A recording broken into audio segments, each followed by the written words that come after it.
Maido! Hi there, Japan fans! In today's show, we're going to talk about bragging. Bragging.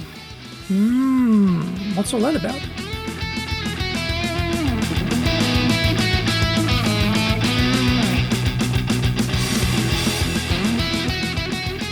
Preseno! Master Shimasho! This is the fourth year of the Presentation Japan series podcast. We are beaming around the world to you from sunny Minato-ku here in Tokyo. And I'm your host, Dr. Greg Story, your corporate coaching and training guide committed to your success, the president of Dale Carnegie Training Japan, the best-selling author, Japan Sales Mastery, Japan Business Mastery, and my new book, Japan Presentations Mastery, will be ready in 2021. Through this podcast, I want to help you to become a better speaker who's clear, confident, persuasive, highly influential with those around you. Now, don't forget to subscribe to the podcast, share it with your family, friends, and colleagues. And we are not being sponsored by Libsyn, but we, very importantly, we value your privacy, which is why we have chosen to have our podcast hosted by Libsyn. Unlike many other hosting organizations, Libsyn have a strict policy that does not allow access to your private information by anyone. Now, here's the daily lineup on iTunes for podcasts. Mondays, Cutting Edge Japan Business Show. Tuesday, the Presentation Japan series. Now, every second Tuesday, I have the Business Tatsujin no Oshie Show. Wednesdays, the Sales Japan series. Thursdays, the Leadership Japan series. And every second Thursday, we have the Business Pro Podcast. Fridays, the Japan Business Master Show. Saturdays, Japan's top business interviews. Now, this is episode number 217. Today, we're talking about how much should you brag about yourself when presenting.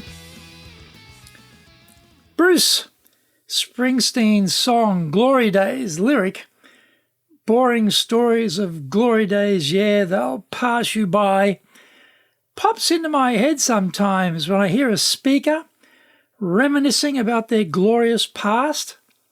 I was sitting there at a chamber function when the speaker began to talk at length about their start in sales and his experiences. It was fascinating for him, no doubt, but made him sound dated.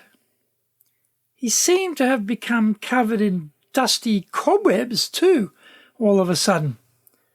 Talking about ourselves is great and dangerous at the same time. Usually when we speak, there will be our introduction done by the hosts.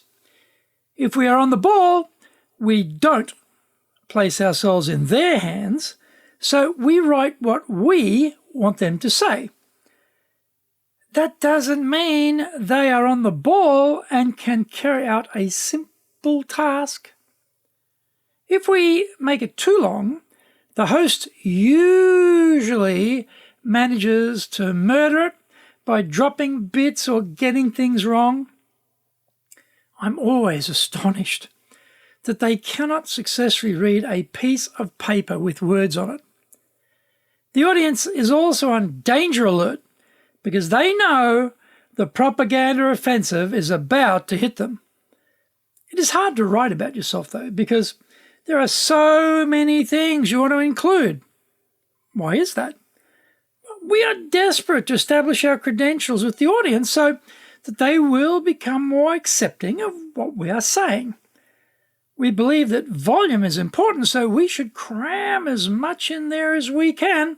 In fact, we are defeating our own efforts because either the host mangles the text or the audience switches off. Avoiding the chronology approach is always a good start. Sometimes these details are included in the program flyer, and you don't need to mention them at all, or you can organize your own flyer for the attendees. This is a good tactic and not hard to do.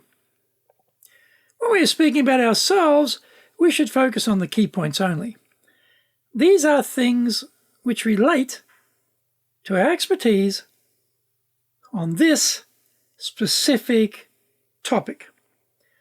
I am a 6-dan in Shitoru Karate, which is wonderful, but probably doesn't have anything to do with a topic like presenting. I could instead say This is my speech number 342. And that would be congruent with establishing I am a real-world expert of the dark art of public speaking and have the experience required to tell others how to do it. Find out more when we come back from the break.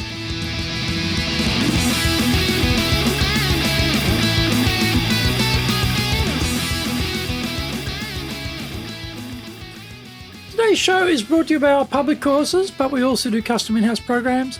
We do them live online or in our super safe classroom. We do them in Japanese, we do them in English. Today's show is sponsored on the 18th of January by The Secrets of How to Make Human Relationships and Public Speaking. On the 22nd of January, in our Professional Leadership Series, How to Lead, Not Just Manage. Also on the 22nd of January, we're going to be doing Managing Stress. Check out our website at enjapan.dalecarnegie.com for more information there on those programs. If you want to do better in Japan, just email me, greg.story@dalecarnegie.com. If you like learning by watching videos, got over 1,000 for you there at Japan Dale Carnegie TV on YouTube. In fact, we're releasing 3 TV shows every week on YouTube. The Cutting Edge Japan Business Show, that's the premier business show in Japan, comes out every Monday. Fridays we have the Japan Business Mastery Show. Saturdays we release Japan's top business interviews for any of you leaders from SMEs all the way up to the corporate captains of industry on the topic of leading in Japan. Every second Thursday we release the Business Pro Totebi Show. Don't forget, get my book, The Bible on Selling, Japan Sales Mastery, also Japan Business Mastery, and these are both available on Amazon. And my new book, Japan Presentations Mastery, will be ready in 2021.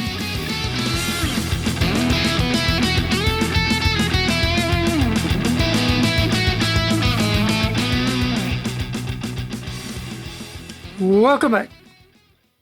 Often we are using PowerPoint so we can bring up some slides about our company. This should also be brief. Simple, clear slides are what we want, and the selection information should be limited to the most powerful USPs or unique selling points of our firm. Slide after slide makes an audience restless. They're sitting there thinking, enough already, get on with it. When I worked for a long-established Australian bank, which was rather unknown in Japan, I would show a photograph of the establishment of the first branch back in the 19th century. It was a black and white photograph with people dressed in the fashion of the Victorian era, and it oozed with longevity. I also attached the date in the Japanese imperial reign format rather than the Gregorian calendar to make it seem even more ancient and venerable. That one photo showed my Japanese audience we had stood the test of time and could be trusted with their money.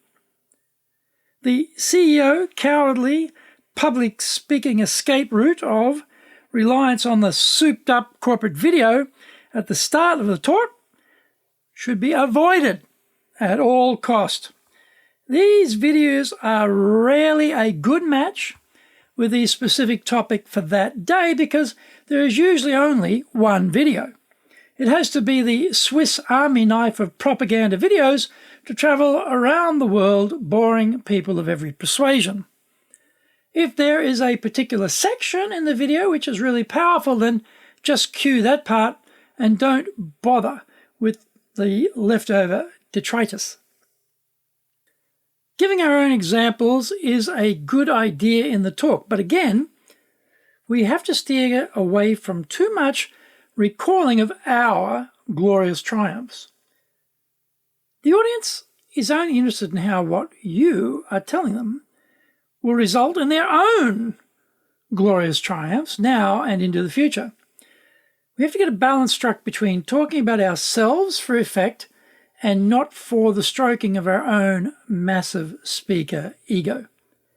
Where possible, use client examples of what you did for them rather than droning on about what you did.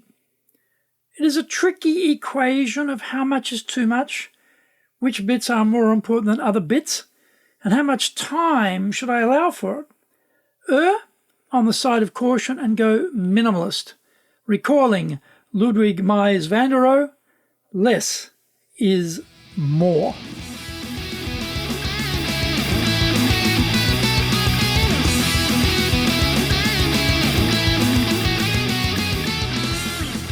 Did you get value from today's show? If you did, then share the love around with your family, friends, and colleagues. Don't forget to subscribe and share this podcast on iTunes. Until the next episode, go out there and apply the learnings from today and become a presentations legend amongst your circle. Thank you for listening, and please tune in next week. Remember, I'm your corporate coaching and training guy committed to your success here in Nippon.